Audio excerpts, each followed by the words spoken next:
Welcome. Today we're going to be talking quite a lot about really difficult subjects, which is taking action. Yeah. So we're going to just work our way into it nice and steadily. We're going to take a second just to appreciate this beautiful weather, Hell yeah. this beautiful place, this beautiful face, and then we're just going to take a minute and dive deeper into our inner space.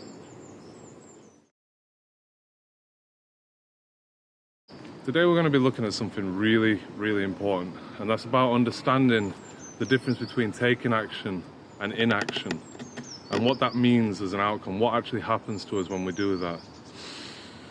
Just take a minute, just breathe in, relax your body, and just be ready, okay? So, in life we get presented with many, many opportunities. Opportunities to take a chance, opportunities to take a step back, and opportunities sometimes to really prove to ourselves that we are the action that we seek to see in others. So, what I want to talk about here is, if you get presented with an opportunity to take action on something that could possibly improve your life, but could also possibly negatively impede your life, I'm encouraging you to take an action, to think carefully about it first, of course, go through all the processes, understand what you're actually doing, but take an informed action, because if you don't take an action, all you're left with is an inaction.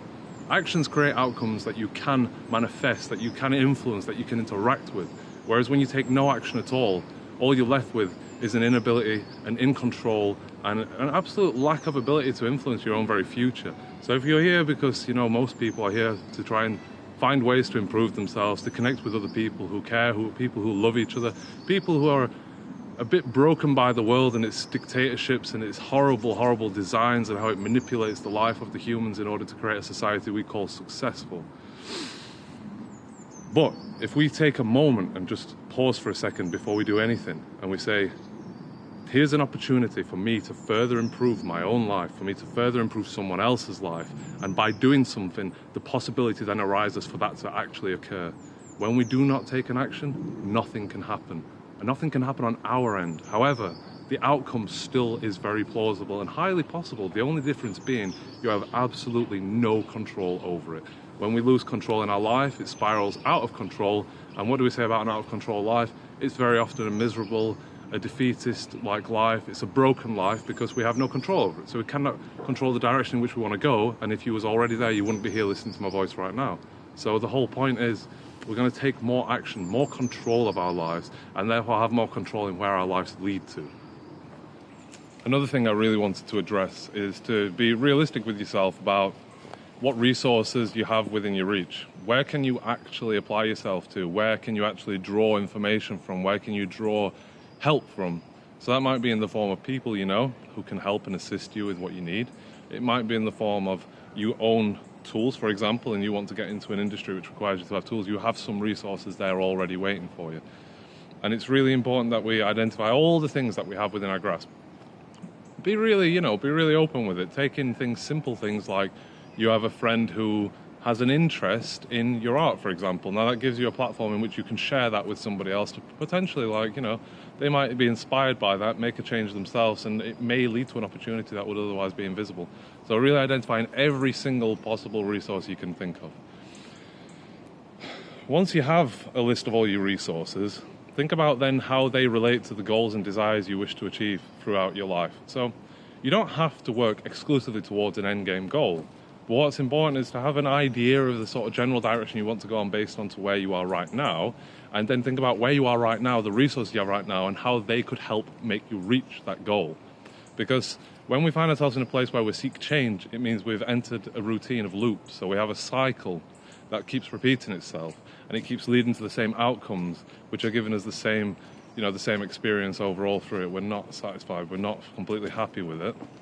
So in order to experience a chance to escape that current loop cycle that you're in, you must first break that loop by adding a new ingredient into it.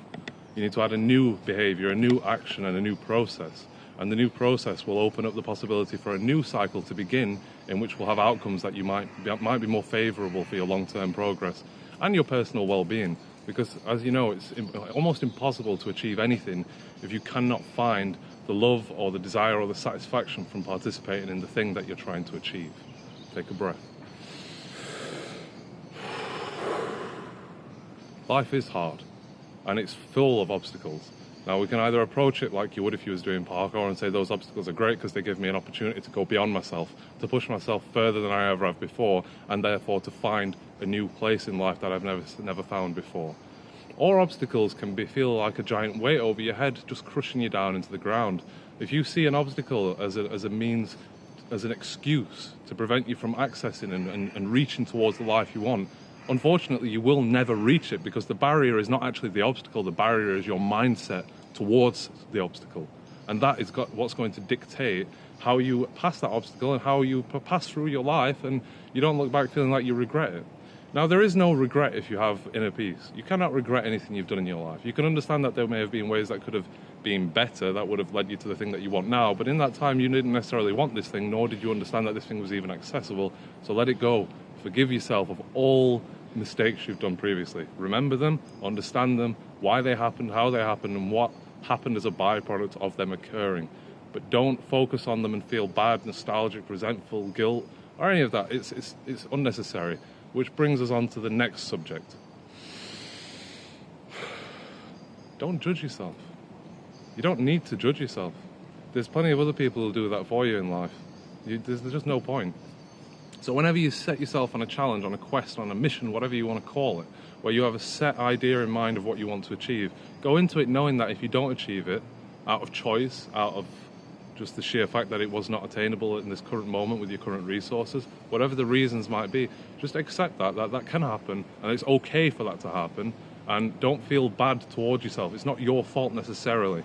Now, it could be your fault in the sense that you've chosen not to do it, so you've made the action in which that it doesn't happen, but then in that case, that's actually that's a positive outcome, because if it's not satisfying you, making you happy, making you live better, or improving your or anyone else's lives, and it's only negatively impeding your emotional status and your mental health, then you have to ask yourself, why are you actually doing it?